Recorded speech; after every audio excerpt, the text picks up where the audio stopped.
Nous sommes en avril 2023 et sur mon banc de travail derrière moi, j'ai rassemblé les 4 plus récentes box internet issues des 4 fournisseurs d'accès qui officient en France, à savoir Free, SFR, Bouygues et Orange. Et je les ai pas rassemblés pour faire le kéké, mais plutôt pour faire une analyse technique assez approfondie, notamment au niveau de leur électronique, et aussi pour faire quelques mesures pendant qu'elles sont en fonctionnement.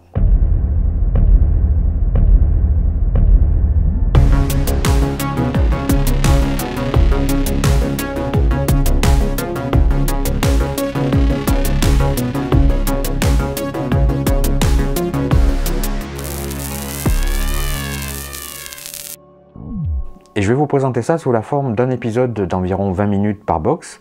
Les 4 seront donc publiés à la suite, à raison d'un épisode environ toutes les 2 semaines, celui-ci étant le tout premier. Et une fois que j'aurai passé en revue ces 4 box, il est fort probable qu'il y aura un 5e épisode dans lequel je me livrerai à quelques comparaisons hardware par rapport à tout ce qu'on aura pu analyser. Et je pense que ça sera intéressant. Je précise aussi que les décodeurs TV qui accompagnent ces box et qui se branchent à la télé ou à un vidéoprojecteur ne feront pas partie de cette analyse. Tout simplement parce que je ne suis pas parvenu à tous me les procurer et aussi parce qu'ils sont optionnels. Autre précision, on va rester concentré sur le hardware uniquement. Il n'y aura pas de test logiciel, ni de firmware, ni même d'interface de contrôle. Mais de toute façon, même si je le voulais, ça ne serait évidemment pas possible puisqu'il faudrait que je puisse avoir accès d'ici même à tous les opérateurs à la fois pour que les tests soient probants. Ce premier épisode est donc consacré à la Livebox 6 de chez Orange. Le second concernera la Bouygues B-Box Wi-Fi 6. Le troisième portera sur la SFR Box 8 et dans le quatrième et dernier, on analysera la Freebox Pop. Voilà, sans plus attendre, on commence par notre premier cobaye, la Livebox 6. Ce qu'on peut déjà dire sur son apparence extérieure, c'est qu'elle se démarque des autres en présentant un design utilisant un revêtement textile recyclé de couleur gris foncé. Orange a résolument voulu en faire un objet élégant pour appuyer le côté premium de l'offre. À l'arrière, au niveau de la connectique, on trouve 4 ports Ethernet RJ45 1 gigabit par seconde, un port LAN 2 gigabits par seconde, un port USB 3, 2 prises téléphone RJ11 et le port fibre optique SFP. Et à l'avant se trouve un écran monochrome tactile utilisant la technologie d'encre électronique. Au niveau de sa masse, je mesure 1,4 kg, ce qui est relativement lourd pour une box internet. J'en profite au passage pour préciser que cette box a été conçue par le fabricant français Sagemcom, et d'ailleurs c'est aussi lui qui a conçu celle de Bouygues que l'on analysera dans le prochain épisode. Un rapide coup d'œil à son petit boîtier d'alimentation, sa tension de sortie est de 12 volts et peut fournir une intensité de courant jusqu'à 3 ampères, sa puissance est donc de 36 watts. Alors on va déjà commencer par mesurer en temps réel sa consommation électrique durant toute la phase de démarrage. Les 4 valeurs que vous voyez là représentent ici la tension secteur, ici le courant en milliampères, ici la puissance en watts et ici le facteur de puissance. Bien entendu, comme cette phase dure plusieurs minutes, je dois l'accélérer fortement pour la condenser sur 30 secondes et je l'arrêterai au moment où l'étape 4 sur 4 sera terminée. Et rappelez-vous aussi que la box n'est pas connectée à la fibre, donc ça terminera nécessairement sur un message d'erreur. La dernière étape va bientôt se terminer et la consommation se stabilise autour de 8 watts avec un facteur de puissance sans grande surprise de 0,5 et une intensité de courant autour de 60 mA. Donc on finit sur une consommation un peu supérieure à 7 watts, mais il faut quand même apporter une petite précision à tout ça. Étant donné qu'il n'y a pas de communication entre les serveurs d'Orange et la box puisqu'elle n'est pas connectée à la fibre optique, cette consommation mesurée in fine doit plutôt être considérée comme le mode idle de la box, c'est-à-dire en attente de transfert de données. Après, rassurez-vous, ce transfert de données n'est pas non plus censé doubler cette consommation, mais elle va nécessairement augmenter ponctuellement de quelques watts. Autre test de mesure pendant qu'elle est en fonctionnement, je vais cette fois utiliser une sonde de champ proche reliée à mon analyseur de spectre pour mesurer son émission électromagnétique dans une bande de fréquence comprise entre 9 kHz et 200 MHz. Ça va nous permettre d'avoir une idée du rayonnement électromagnétique de ces composants électroniques dans cette bande au contact même du boîtier. J'accélère un peu parce que pour l'instant il n'y a rien de particulier à signaler, elle semble plutôt très bien isolée. Alors on détecte par ici une légère activité électromagnétique autour de 95 MHz, mais comme vous pouvez le voir à moins 50 dBm, elle est dérisoire et pourtant je suis au contact du boîtier. En tout cas, c'est tout ce qu'on peut détecter, l'isolation est efficace, je retesterai ça dans un instant une fois que j'aurai retiré le blindage pour voir la différence. Bon, je pense qu'on peut sans plus attendre l'ouvrir et commencer à analyser tout ce qui sera possible de l'être.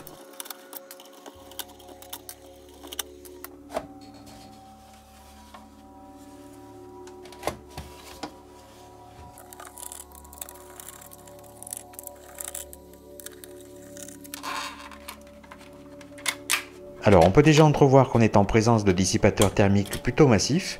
Je déconnecte l'écran à encre électronique pour pouvoir continuer, on y jettera un rapide coup d'œil tout à l'heure.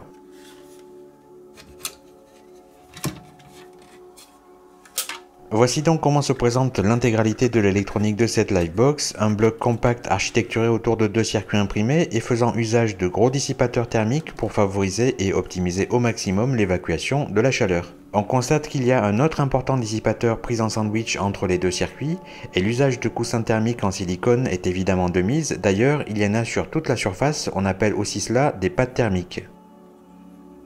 Pour évacuer l'air chaud, Sagemcom a donc privilégié le refroidissement passif via ses dissipateurs thermiques plutôt que l'usage de ventilateurs, c'est la raison pour laquelle elle est aussi silencieuse. L'écran e-ink est contrôlé à partir de 2 nappes flexibles, l'une pour gérer la matrice de pixels et l'autre pour la couche capacitive tactile. Et sur la nappe de cette couche tactile, on trouve ce circuit intégré FT7311 du fabricant Focaltech qui est un contrôleur tactile multipoint suffisamment dimensionné pour ce genre de tâches concernant la Livebox. Voici une prise de vue de l'arrière de l'écran où on peut distinguer la matrice de pixels, celle-là même qui est contrôlée en tension, et la face avant qui contient la couche de microcapsules avec leurs pigments noir et blanc. D'ailleurs, ceux qui souhaitent connaître en détail le principe de fonctionnement des écrans à encre électronique, je vous recommande d'aller voir mon épisode de comment ça marche sur la liseuse Amazon Kindle, je vous mets le lien en description. Cette Livebox 6 propose le Wi-Fi 6E tri-band 2,4, 5 et 6 GHz et possède donc pas moins de 9 antennes que je vais vous détailler dans un petit instant. Et comme vous pouvez le constater, c'est un connecteur optique SC à encliquetage qui est placé juste derrière le port fibre optique, sachant que le module en tant que tel est déporté un peu plus loin sur le circuit imprimé et encapsulé dans un blindage métallique. Il est maintenant temps de retirer les dissipateurs thermiques et séparer les 2 circuits imprimés, ce qui me permettra de commencer progressivement l'analyse des composants. Voici le premier. Il reste encore quelques vis pour finir de séparer tout le reste, sans oublier de dégrafer les 9 antennes Wi-Fi.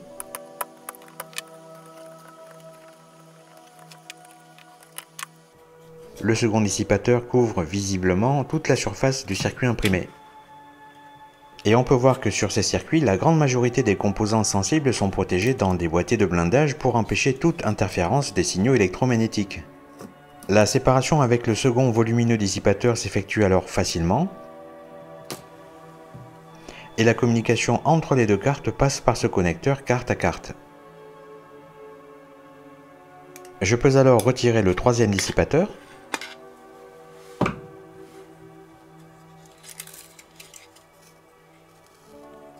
Dont le dessous est tapissé de pads thermiques en silicone. Justement, une petite parenthèse sur ces pads, ils sont généralement fabriqués à partir de matériaux comme le silicone, le caoutchouc silicone ou de polymères conducteurs de chaleur. Là, ils sont utilisés sous la forme de feuilles minces, mais ils n'ont pas qu'une fonction de transfert de chaleur, ils servent aussi pour combler des imperfections de surface ou parfois comme isolant électrique. D'ailleurs, les empreintes que l'on voit incrustées dans ces 3 petits pads sont celles des minuscules condensateurs de découplage montés en surface qui se trouvent ici.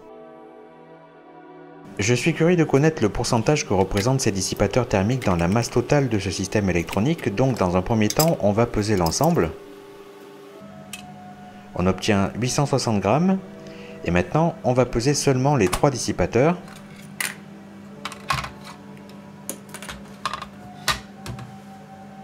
Et on obtient 500 grammes, donc à eux tout seuls, ils représentent 58% de cette masse.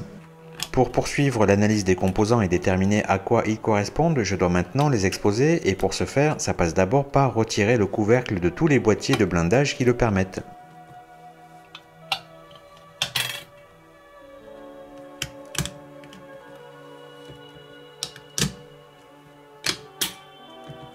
Voilà, donc à ce stade, je vais refaire les tests de mesure des émissions électromagnétiques que j'ai faites il y a 5 minutes, mais cette fois avec les composants exposés.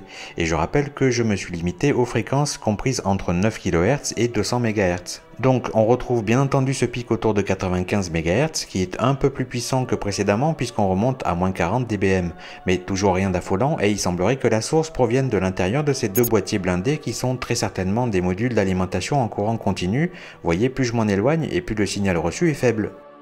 Donc par curiosité, on y jettera un œil tout à l'heure, et d'ailleurs, l'analyseur de spectre détecte aussi à cet endroit une activité non négligeable dans les basses fréquences. Rien de problématique en soi, ça fait partie des effets de bord qu'on peut observer dans ces modules d'alimentation. Alors j'ai laissé tourner la box dans cet état-là pendant environ 10 minutes, donc volontairement sans aucun dissipateur. On va maintenant la visualiser avec une caméra thermique pour avoir une idée de son rayonnement infrarouge dans des conditions pas idéales pour elle. Et en fait 45 degrés en pointe, c'est pas si mal que ça. Ce qu'on voit ici, ce sont les puces Wi-Fi, seule la 6 GHz en bas à droite était désactivée, c'est la raison pour laquelle elle rayonne moins comparée aux deux autres. Par contre, pendant le fonctionnement, je ne pouvais pas faire de mesure de cette face-ci qui se trouve sur l'autre carte puisqu'elle est placée derrière. Donc le temps de la séparer et de me remettre à filmer, elle s'est refroidie d'environ 10 degrés, donc on était plutôt autour de 40 degrés sur cette face quand elle était alimentée.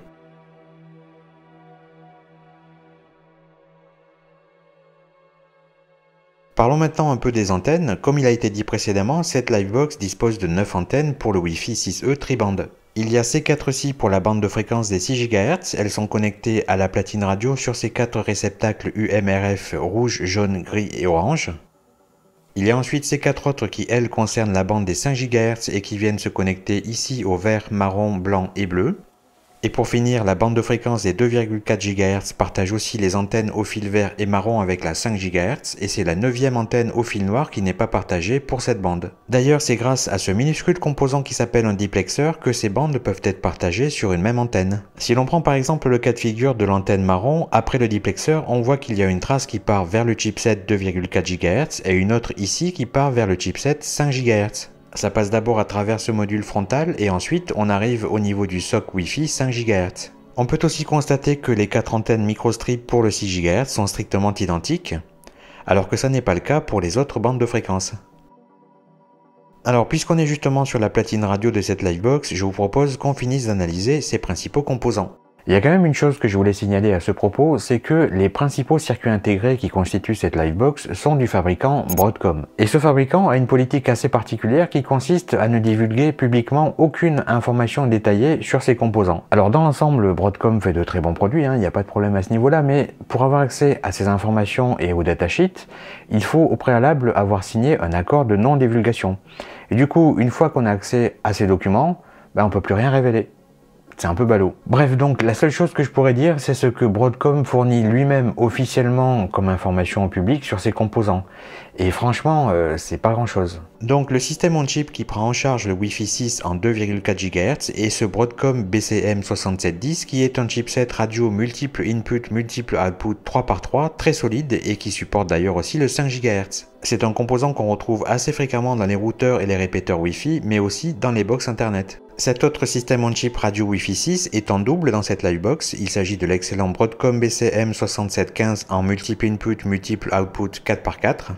Il est en mesure de supporter les 3 bandes du Wi-Fi 6E en fonction du mode dans lequel il est sélectionné. Celui-ci est en mode 5 GHz, il est donc rattaché aux 4 antennes de la bande des 5 GHz. Voici d'ailleurs une vue rapprochée des 4 modules frontaux qui gèrent chacun une de ces antennes, ce sont des Skyworks 85755. Et celui-ci est le second BCM6715 qui est lui sélectionné en mode 6 GHz. Il n'a donc pas les mêmes modules frontaux que son acolyte puisque ce sont des QPF4632 du fabricant Qorvo.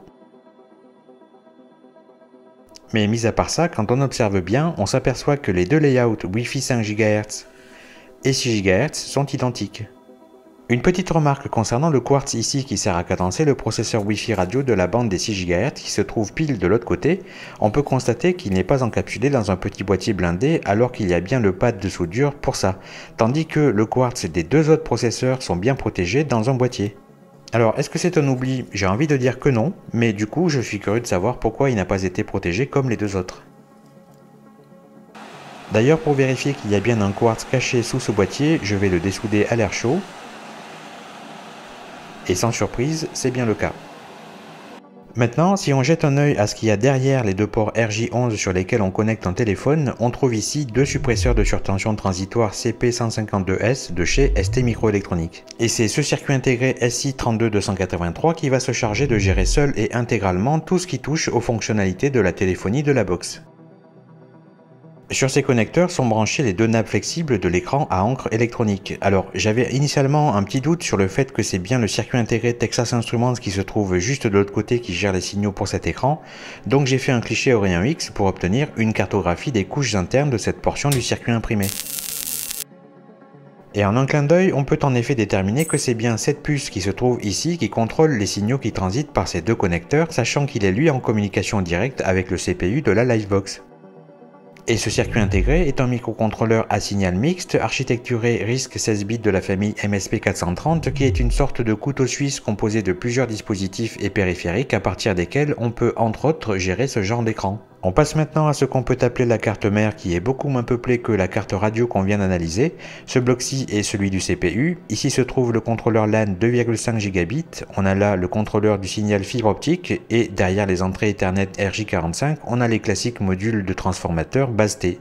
Commençons par le CPU BCM68360, mais comme je le disais tout à l'heure, on souffre un peu du manque d'infos de ce système on-chip puisque Broadcom ne communique rien. En fait, il fait partie de la famille BCM6800 qui sont des processeurs spécialement conçus pour Gateway, EPON et GPON. Ce qu'on sait de ce BCM68360, c'est qu'il est architecturé ARM64 en dual-core, qu'il possède une interface mémoire DDR3 et qu'il est cadencé à 1,5 GHz. Son quartz se trouve d'ailleurs ici. D'ailleurs, juste à ses côtés se trouvent deux boîtiers de mémoire SDRAM DDR3L en package FPGA 78 billes conçus par Samsung, et chaque puce a une densité de 4 Go, soit 8 Go de SDRAM en tout. De l'autre côté du circuit imprimé, on trouve également 4 Go de mémoire flash NAND en boîtier BGA de 63 ou 67 billes fabriqués par Spansion, et il ne serait pas surprenant de trouver dans cette mémoire le logiciel qui exploite la box ainsi que tous les paramètres de sauvegarde. Si on part du port LAN 2,5 Gigabits et qu'on suit les traces des paires différentielles, on passe à travers le transformateur simple port et on trouve ensuite 4 paires différentielles qui rejoignent ce minuscule contrôleur. J'ai pas non plus trouvé de datasheet sur ce circuit intégré, donc je ne vais pas m'avancer sur ses caractéristiques, et on peut aussi voir dans le coin ici son propre quartz pour le cadencer.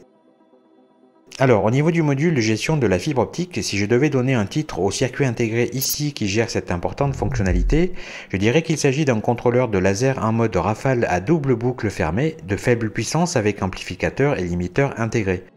Et son débit maximal de données est de 3,1 gigabits. Et le laser en question est dans ce compartiment qui est en soi un petit bijou de technologie. Je vous préparerai sans doute un de ces quatre, un petit épisode de la série Comment ça marche sur ce type de composant qui est assez passionnant. Autre petite remarque sur cette carte mère, il y a ici l'emplacement d'un boîtier blindé non peuplé avec notamment au centre un QFN 68 broches et quelque chose d'autre ici.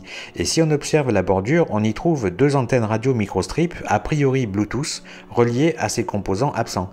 Je n'ai aucune idée de ce que ça sous-entend, mais je voulais quand même le souligner. Dernière manip avant de conclure l'épisode, on va jeter un œil à ces boîtiers blindés pour confirmer qu'il s'agit bien de modules d'alimentation parce que je ne vois pas ce que ça pourrait être d'autre. Et une fois de plus, ces boîtiers sont un enfer à dessouder proprement avec une station à air chaud, même à 400 degrés. D'ailleurs, je n'ai pas pu faire autrement que d'arracher quelques pistes au moment de retirer ce gros. Donc en effet, il s'agit bien de circuiterie de régulation de tension et de conversion de courant continu. Il y en a de plusieurs topologies, ces deux gros semblent être à plusieurs étages et si vous vous rappelez bien les tests d'émissions électromagnétiques, il y avait un pic à 95 MHz lorsqu'on passait au-dessus de ces deux longs boîtiers. Il semblerait que la source provienne bien de cette circuiterie. Il y en a aussi trois autres configurations, dont celle-ci, celle-ci et celle-ci. Et pour conclure, j'ai tracé un schéma de principe très simplifié de ce que j'ai pu observer pendant cette analyse. Alors attention, je n'ai pas cherché à faire une véritable rétro-ingénierie dans les règles de l'art, donc c'est plus à titre indicatif que je vous le donne, ça permet d'avoir une vue d'ensemble du système. Voilà pour ce qui est des entrailles de cette Livebox 6, je vais m'arrêter là. Je pense que en termes de détails, vous avez quand même été assez gâtés. Alors, je dois dire que Orange et Sagemcom ont incontestablement placé la barre très haut en termes de conception hardware pour une box internet. On sent le savoir-faire de Sagemcom, ils sont quand même assez réputés dans ce domaine-là. Les choix techniques qui ont été faits sont plutôt très pertinents. Et en bref, voilà, c'est de l'électronique de très grande qualité et au final, ça fait un excellent produit. Par contre, au niveau logiciel, c'est assez décevant, hein. L'interface de contrôle est complètement vieillissante Il serait temps que Orange se réveille un petit peu parce que je trouve personnellement qu'ils sont assez en retard, notamment quand on compare au Freebox OS. Donc après avoir fait cette analyse, je me suis livré à un petit jeu qui consiste à évaluer à quel tarif cette box pourrait se vendre si Orange venait à la commercialiser comme n'importe quel autre produit électronique. Et j'en suis arrivé à la conclusion que son prix pourrait être aux alentours de 390 € TTC. Voilà, comme je l'ai annoncé en intro, le prochain épisode sera consacré à la Beebox Ultime et si tout va bien, il sera disponible 2 semaines après la sortie de celui-ci. D'ici là, prenez soin de vous, partagez éventuellement cet épisode si vous l'avez trouvé intéressant ou pas, vous faites comme vous voulez. Et moi je vous dis à très bientôt.